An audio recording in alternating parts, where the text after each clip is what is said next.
Assalamualaikum warahmatullahi wabarakatuh. Halo teman-teman, ketemu lagi dengan aku Radika Tika dalam channel YouTubeku yang berbagi informasi seputar hukum, seputar kampus, perkuliahan dan juga mahasiswa. Pada video kali ini sesuai dengan polling yang sudah aku bagikan kepada teman-teman semua melalui kanal YouTubeku. Nah, kali ini videonya akan berbagi ide topik penelitian untuk mahasiswa hukum terkait dengan skripsinya. Nah, ide topik penelitian skripsi ini kali ini untuk mahasiswa yang konsentrasinya mengambil hukum perdata. Ya, siapa nih yang lagi mau penelitian skripsi lalu kebetulan konsentrasinya hukum perdata? Nah, sini mampir. Udah ada beberapa part video yang nantinya kalian bisa cek melalui playlist channelku. Nanti cari aja di playlist itu ide judul skripsi. Nah, itu banyak teman-teman, gak hanya perdata aja, tapi untuk yang pidana, HTN itu juga ada. Nanti kalian cek aja langsung ya. Nah, gak berlama-lama lagi, mari kita bahas. Kali ini aku mau membagi 5 loh teman-teman, 5 ide topik yang tentu saja nanti kalian bisa mengembangkan lebih lanjut. Aku hanya bagikan untuk ide topik judul penelitiannya loh ya. Untuk rumusan masalahnya silahkan kalian berkreasi, memikirkan sendiri gitu ya. Dengan ini semoga nanti dapat terbantu. Nah, yang pertama, oh ya, sebelum aku jelasin lupa mau nambahkan kalau ya ini berdasarkan update kasus viral beberapa waktu belakangan, lalu aku coba mengkaitkan dengan konteks hukum keperdataan. Nah, ini sangat menarik dan aku yakin kalau misalnya ini masih jarang banget nih mahasiswa yang mengambil masalah hal tersebut. Nah, penasaran gak tuh? Oke, kita lanjut. Ide topik judul penelitian skripsi hukum perdata yang pertama, aku baca ya catatanku.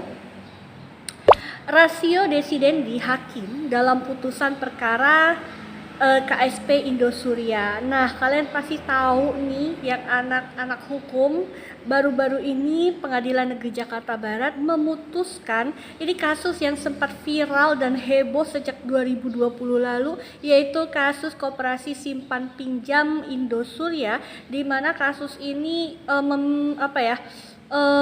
melibatkan korban dengan jumlah terbesar di Indonesia, sekitar 23.000 korban dengan kerugian mencapai 106 triliun teman-teman.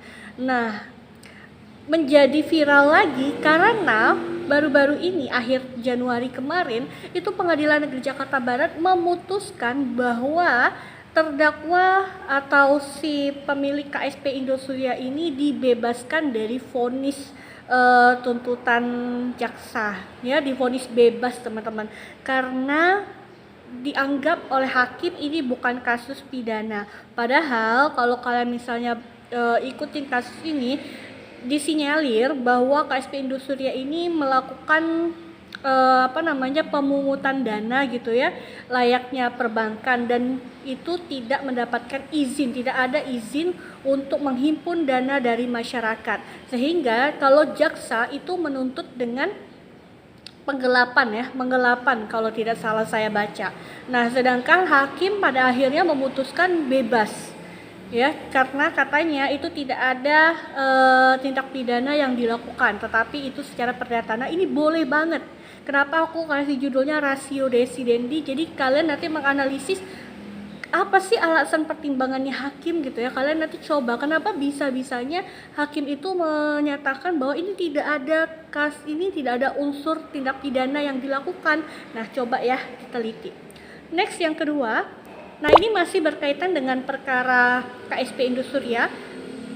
Penyelesaian ganti kerugian KSP Indosuria pada nasabah selaku korbannya. Nah, nanti kalian lihat karena ini dikaitkan dengan konteks keperdataan, katanya masuk ranahnya hukum perdata.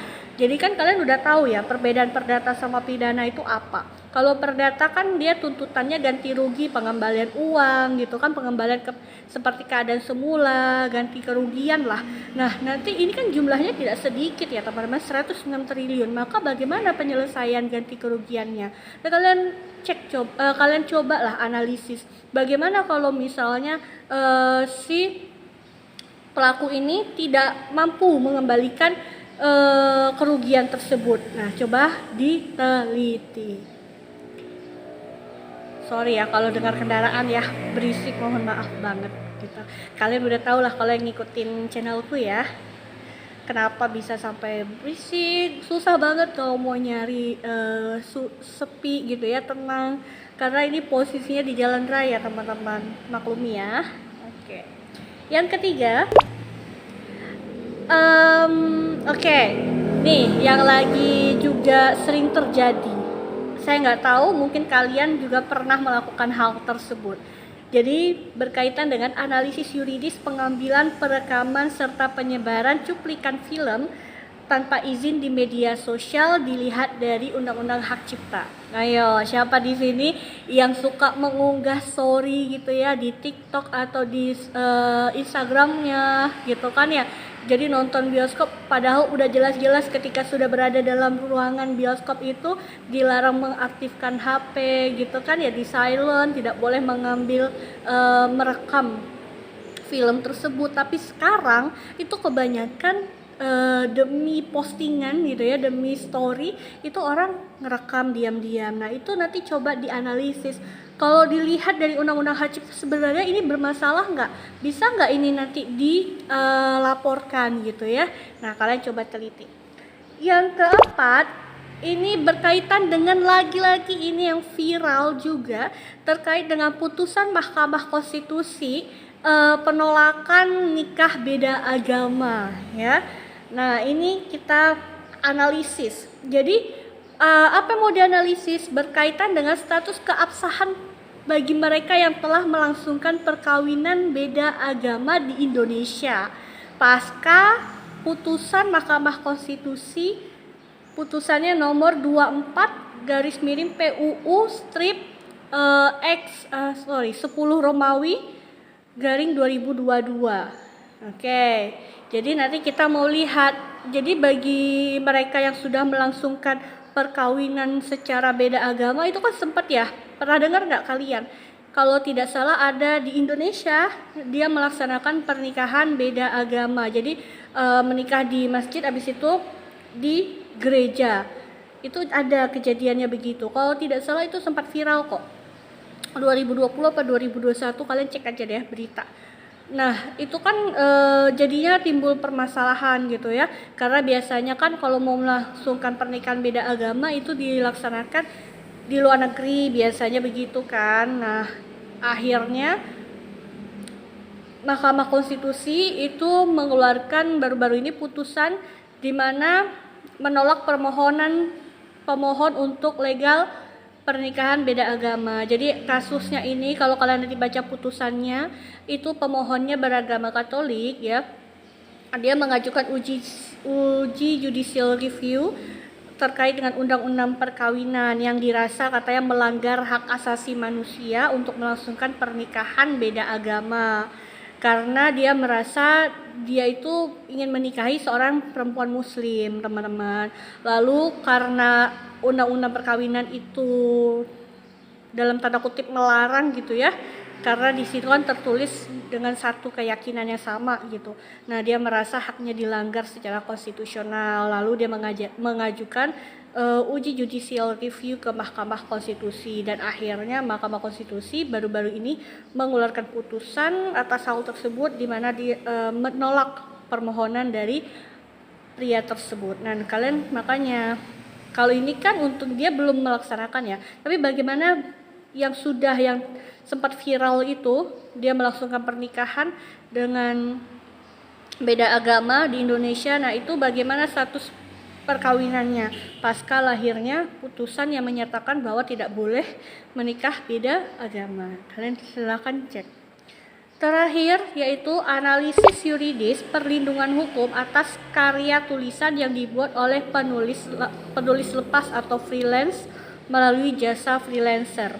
Jadi ini juga menjadi, saya baru kepikiran juga tuh, kalau kita misalnya menjadi penulis lepas gitu ya, menawarkan